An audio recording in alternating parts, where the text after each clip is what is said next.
The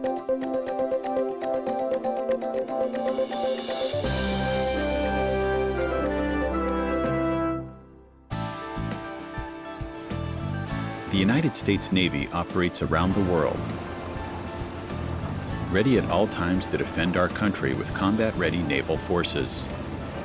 Assault Craft Units, or ACUs, are vital components to fulfilling that mission, using landing craft to deliver Marines, equipment, and supplies from ship to shore and back. Our mission is to offload any Marine or equipment that needs to be offloaded from the ships that are deployed onto any beach or soil. Training is key in a small unit. We need to be out in the times when it's cold, it's wet, and it's miserable, because that's what usually we face when we do deploy. The ACUs may be challenged with landing personnel under enemy fire, delivering heavy equipment in changing seas, or providing life-saving humanitarian relief. Such tasks are only possible with extensive training. But the Chesapeake Bay and nearshore Atlantic waters and beaches the team needs to train are also seasonal home for sea turtles, including loggerheads, greens, and Kemp's Ridleys.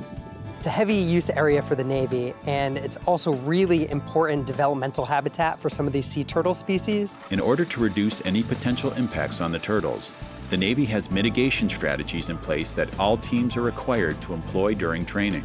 Before we even get kicked out of the ship, we'll have the brief knowing that this is an operating area where we need to be vigilant. These measures include maintaining lookouts trained to spot sea turtles and marine mammals. We'll always have a lookout out there with us. That way we can alter course and slow down and move and make sure that we don't come in contact with it. Although turtles nesting on a beach used for training are uncommon in this area, the beach is regularly monitored for any signs of nesting activity, and any nests that are identified are marked and avoided. We'll have a beach party team, and they'll let us know if anything's marked and make sure that we stay clear of it.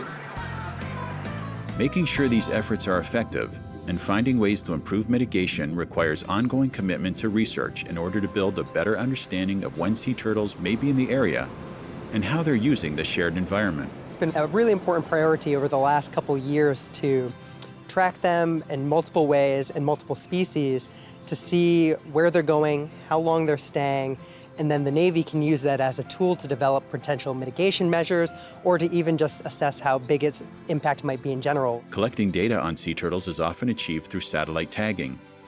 But the Navy has also deployed a broad network of acoustic receivers in the area for monitoring Atlantic sturgeon. The Navy had already invested the capital in the array under the Sturgeon project.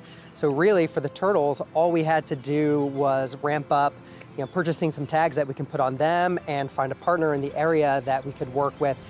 Virginia Aquarium was keen and they were excited about the project as well. So it was a perfect way to leverage not just the array, but the existing partnership. It was a chance to use this array for more than one species. And the Navy also wanted to use some satellite tracking as well, which we had a permit to do. The aquarium rescues and rehabilitates a large number of turtles every year. They face a fair number of threats in our area.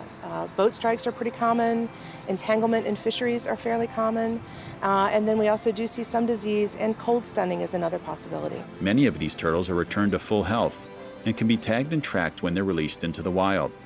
The aquarium's rehabilitation center is a particularly important source for some of the smaller turtles, like the Kemp's Ridleys, that are accidentally caught by recreational fishermen. So being able to have access to the rehabilitated Kemp's that come in from the piers is really advantageous to us because this is a species that it's harder to catch, harder to track, and there just haven't been as many tags put out on them historically.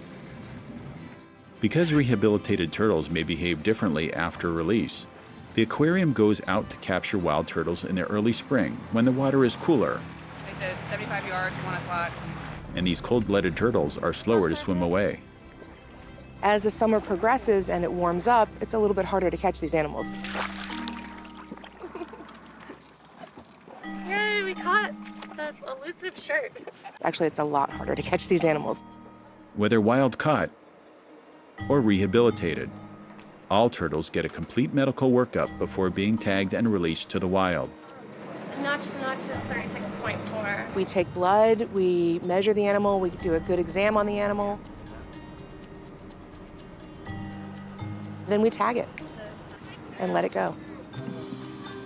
Smaller turtles are only fitted with a single tag, but larger turtles are able to easily carry both satellite and acoustic tags. The tag has an ID that's unique, so the data can be identified with each individual turtle. The satellite tags provide location data whenever and wherever the animal surfaces. The acoustic receivers are able to record a turtle's presence when the animal is submerged and beyond the reach of satellites. By combining and analyzing the data from both these sources, researchers are able to develop a much better understanding of the turtle's home range and residency in the Chesapeake and nearshore Atlantic. But even more importantly, they indicate how they're using particular areas. The red area indicates locations where more turtles are foraging. So you can see on the map that's May. August, they're even further up into the bay. And September, the water begins to cool down. They start moving out of the bay. And in November, almost all of the turtles have moved south. The foraging hotspots switch to off of Cape Hatteras in North Carolina. We're really trying to look at detailed movements and habitat use of turtles around Navy facilities and in Navy training areas. Is this area important to the animals because a lot of them are coming here and it's high quality foraging habitat and something we should maybe consider avoiding?